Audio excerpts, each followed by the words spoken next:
Welcome to Cage Minds. I'm Micah Frankel. UFC 285 is going to be March 4th, one of the biggest cards of the year. And going to be on that card, joining me right now is Tabatha Ricci. Thank you for the time, ma'am. How are you doing today? Hi, thank you for having me. I appreciate. I'm doing awesome. Just in the middle of my day, ready to some sessions and teach some jiu-jitsu, and now I'm here. How has training camp been for UFC 285? It's been one of the best camps that I ever had. I'm just enjoying this process, and I just can't wait for the showtime. What gyms are you working with and who do you train with currently? Well, live in Ventura here in California. My local gyms are Paragon and Knuckleheads, and I have my strength conditioning gym, AOX with Alex. So, and I also going a lot to LA to get to train Muay Thai at Saxons. I get some training sparrings at Black House with Pierre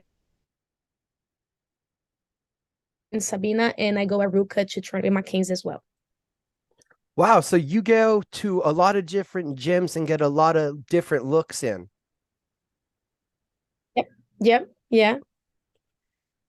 Do you feel like that's good overall for the camp to have so many different bodies, those different looks to prepare you for the unknown that's ahead?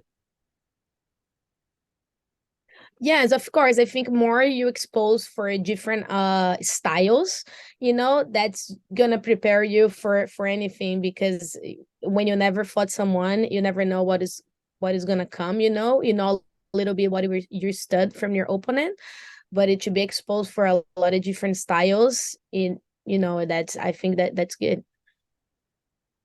Heading into UFC 285, this is a rescheduled fight. You and Jessica Penne. The first time was going to happen in the Apex. And I believe all your LFA fights were also in those same kind of scenario, no fans. What does it mean to you that your first experience with the fans is going to be Yeah. on one of the biggest cards of the year? I'm very excited and very honored to be part of this legendary card, especially with John Jones coming back and also sharing the case with one of the OGs from the division, Jessica Penne. So I think it's gonna be a very awesome, entertaining fight for everybody. And I'm just gonna enjoy my moment there. You've been to some of these larger scale UFC events, going up on stage to the weigh ins with some of your friends. Does seeing that big crowd kind of already prepare Yeah. you for what it's going to be like being in front of them? Yeah, I think that was amazing experience to walk out with my best friend Julija Stoliarenko, and especially getting the win and the bonus at the night. So I really was super nervous. I feel like I get more nervous to watch my friends than actually going to fight. I think that whole experience and getting the shuttle, warming up, getting the locker room, the walking, being behind the cage, I had to feel all that. So that was awesome for me. So yeah, I'm just gonna enjoy my moment when I get there, and just yeah, just have fun. With your best friend, Juliana Stoliarenko, I heard that she helped you improve your English while the two of you were in Japan. Yeah, yeah. Actually, she taught me how to speak in English in Japan. Where did that start that you wanted to learn English and why in Japan? Well, I was invited to participate to organization they call Seiza. It's like MMA with some rules with sambogi in a sumo arena. So I was living in a house with Yulia from Europe and two girls from Nepal. So the only language we could communicate was English, and talk with the Japanese organization also was English. So I kind of had not where to run away. So that's how I gotta learn. You and Juliana, was it a common love of the ground game that you guys found that was a part of that building that friendship? Oh, 100%. Yeah, we both like in love with the martial arts, especially with the jiu-jitsu. So we was just rolling around like 24 hours at the house, at the gym, at the train station. We were just like 24 hours training and rolling around. I heard that you've been a martial artist since 6 years old.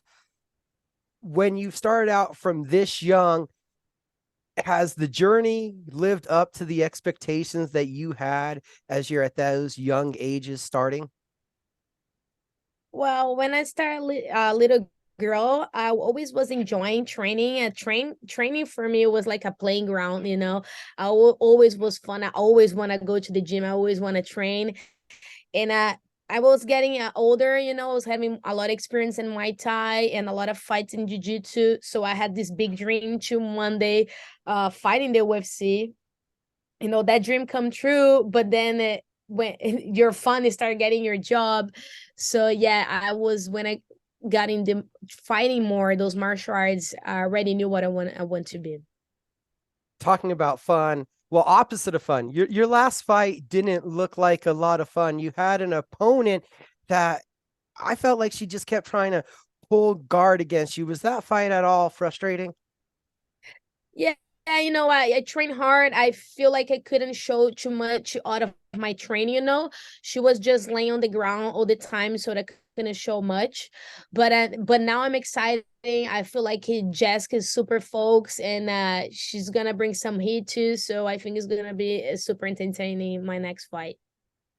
Not wanting to harp on that last fight, but one more thing. Did you find it laughable when she was telling some outlets that it was you taking the fight to the ground? Well, I think the results speak for themselves. If everybody comes to the UFC Fight Pass and watch the fight, everybody's gonna see that she was laying down on the ground the whole fight. So it's not much. It's not much like I can talk about it. It just the results speaking for themselves. And then if somebody have doubt or something, just go and check it out.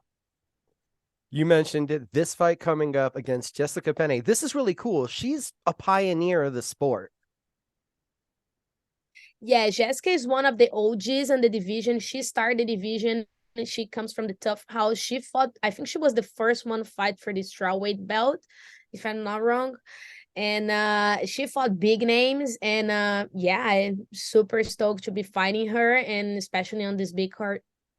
She was on the very first Invicta card. She's been Yeah, around. yeah. She's the OG. I'm excited. You're excited. So, what kind of fight do you expect this to look like?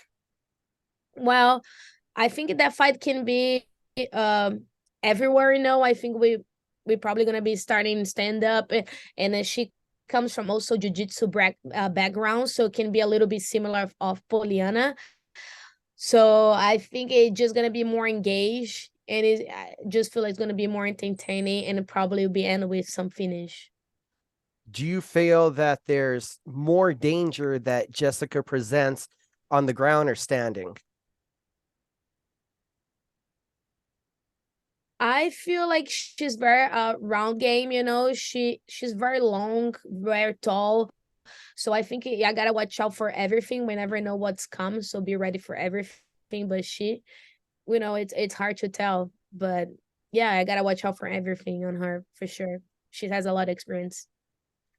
Have you been in this position before where you've had a fight canceled and rebooked so that you've had back-to-back camps on one opponent? No, I don't think I have that before.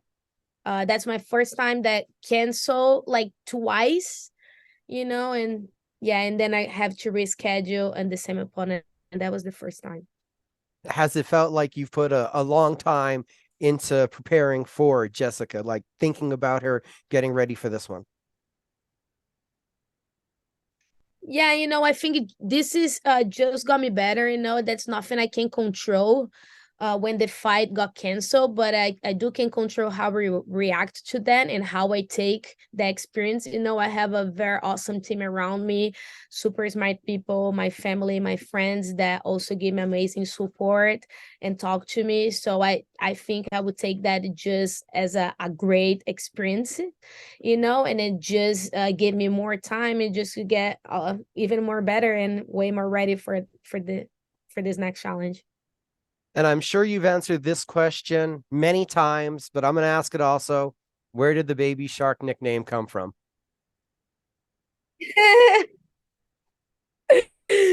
Well, Baby Shark came from a coach here at Paragon Gym. You know, at the time that I show up to the gym, he say, "Oh, the baby sharks in the house. I'm the smallest girl, sometimes the only girls on the mat. You know, rolling around with everybody, big guys, small guys, going crazy. Yeah, that's me. He calls me Baby Shark." And as you said, living there now in California and doing your training, what's the funnest part about living in California? Is I think it's the weather, is being close to the beach, you know, and I have this amazing team that I have, and it's just my family. I'm here by myself. All my family lives in Brazil, and I have the whole support here, and I just live in this beautiful weather. Yeah, I'm blessed. Are we getting the baby shark song for the walkout? No, no, we don't get in the baby shark this time. It's gonna be a different one. Awesome. Awesome. Looking forward to it. Got to thank you for the time today. Last but not least, how can everybody keep up with you if they're not already on social media? Oh, you guys just can follow me on the Instagram. All my social media, most of them goes there. It's just a Tabatha.Ricci. You guys can follow me there, support, and know more a little bit about me over there.